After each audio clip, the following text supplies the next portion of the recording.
Hello, how are you doing? This is Anthony Gray, and today I want to talk to you about three-point perspective. Three-point perspective kind of intimidates a few people, artists, thinking that it's more complicated than it really is. Okay, basically, all it is 2-point perspective, but you have another vanishing point, whether above or below your horizon line. That's 3-point perspective. Alright? So, let's do it this way. With the old permanent marker, let's say we're going to have a worm's eye view, or that will be, from your perspective, you looking straight up. Okay, it'll be a worm's eye view. If you were looking down below in 3-point perspective, that would be a bird's eye view. So I'll give you an example of the worm's eye view, 3-point perspective. Your horizon line will be a little lower. Alright, so like I say, it's always best to have your horizon line and your vanishing points away from your paper. Okay. Now I just set the top of my marker down and misplaced it that quickly. I'm using really the wrong end of this double tip marker, but we'll make do. Vanishing point. Vanishing point. The camera's a little further away than usual, so you can actually see everything. I'm still looking for that pin tip. I'll probably find it when everything is nice and dry. I can't believe I just misplaced it that quickly. Okay, well, that's old age. We shall continue on. I'm positioning myself where most of my body is not blocking the shot. Okay. We're gonna, here's your horizon line. Alright. Vanishing point 1, vanishing point 2. If you if you're looking at it from left to right. Okay. You have another vanishing point, which will be up here somewhere. Now, obviously, it would be too high to show you from the camera. Vantage point. As I zoom it out a little bit more. Okay, or maybe I'll just tilt the angle up just a tad. Just a little bit. Maybe you can see it. Maybe. I got so much lettering on that camera to see here. Nope, you still can't see it. It's still too high. But it is up there. It's about 3 inches above the paper here. Okay, so it's actually right here. Just beyond the camera view. Sorry about that. Okay. Moving on. I'm going to do something like this. Alright. I already have it planned out in my mind what I'm going to do. Alright. As a painting. But just for example, I'm going to show you how this 3-point works. Alright. Every corner that you see here in circle, I'm going to put a circle there.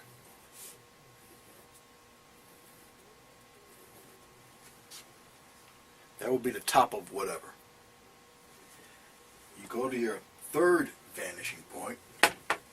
Alright. Also helps if you have a very long ruler or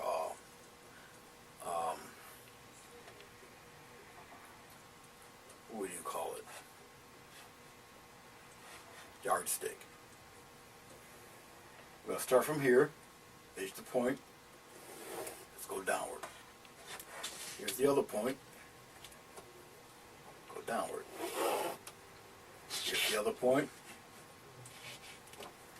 Go downward. We go to the other side of the camera. Probably, yeah, that'd probably be a little bit better for everybody. except for me. Here's the other point. Go downward, like almost off the page there. And then the other point is a little further off. And you take your pencil, go downward. Alright. Now,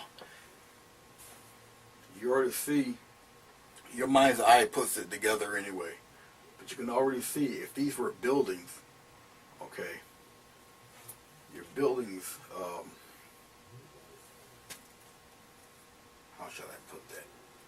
Your buildings would be, let's say, this would be a building here. This would be a building here.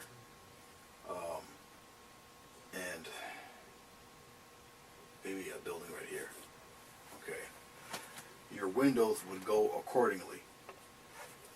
Matter of fact, I'll make a couple examples of that. Let's say I wanted windows here of some sort. Let's do it quickly here. Alright. So you got windows here. Okay. Now, this top part here is basically not the top of the building. The top of the building would actually go toward the vantage point. Alright. One corner will go towards the vantage point on the lower right. Other tip of the vantage point will go lower left. But that would be an extremely aggravated angle. Okay, exaggerated angle. And that wouldn't make very good. Alright. But you can see, if I followed this angle here and just went straight with it, straight down, let's do it this way. They would actually get larger as the buildings get closer to you. Like so. Alright. As a matter of fact, let's do it with the center one also. Since I'm showing you about 3-point perspective.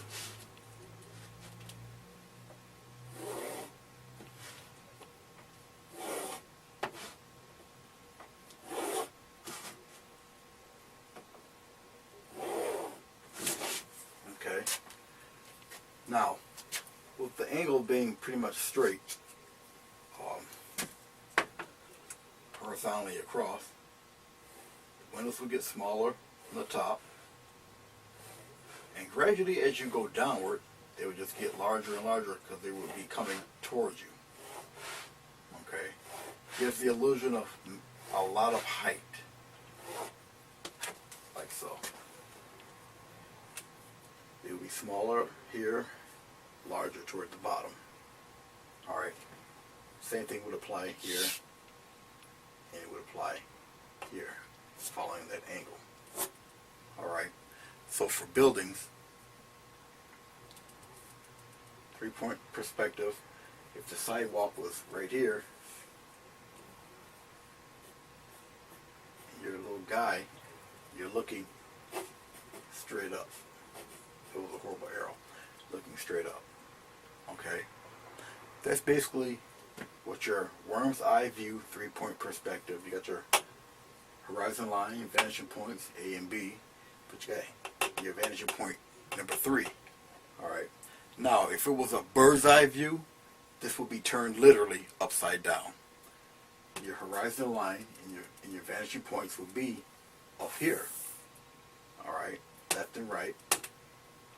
And the center line would actually be down here, down below.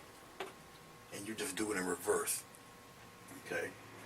So instead of you looking up at the vantage point there, you would actually be looking downward. The buildings would be narrow at the bottom and wide at the top, giving you the bird's eye view of objects at the top obviously being closer to you. Anything down below would recede or get smaller. That's basically it's an optical illusion, and it's 3-point. That's what 3-point perspective does. It doesn't necessarily have to be straight up and down. It can be tilted, slanted, skewed many different ways once you get the concept of it down. Okay. Now, later on, when I do my painting, I'm not going to do the buildings. I'm going to do trees, actually. So each point here, okay, won't be necessarily a building. I'll just make kind of an oval at varying points. Okay, maybe an oval here, maybe an oval down here. Gotta have an oval, big one right here. It's gonna be the trunks of trees. All right. So what I will do, forgive the back of my head. Like I say, I already know pretty much what I'm going to do. I'm going to do the trunks of trees.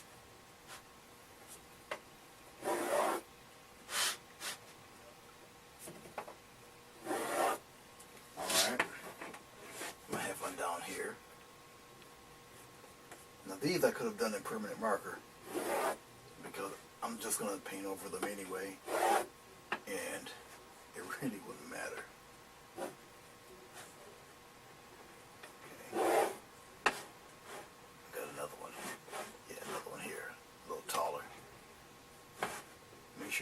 Make sure it gets toward that vanishing point. All your angles are the same.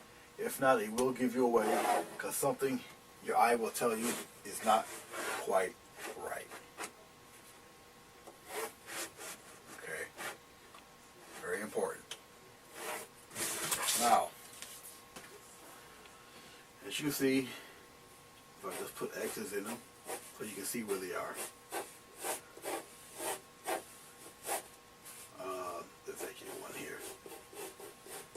That one might not be around. Depends. One here. And one here. Okay. These will be where the trees are. This will all be sky. Or whatever in here. All be sky. But these will be the trees.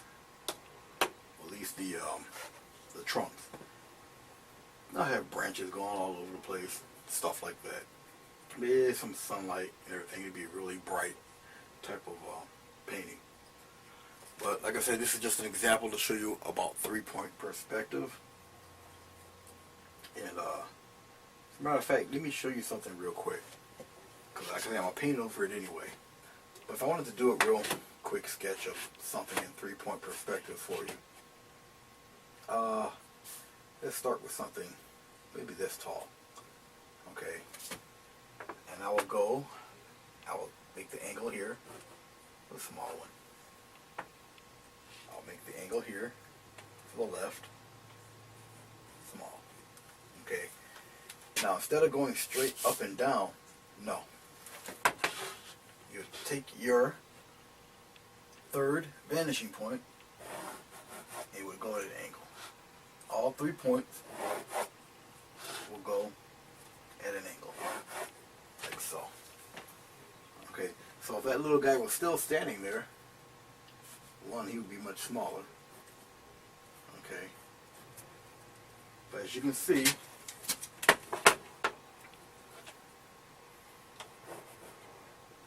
buildings, do this rather quickly. It's just an example.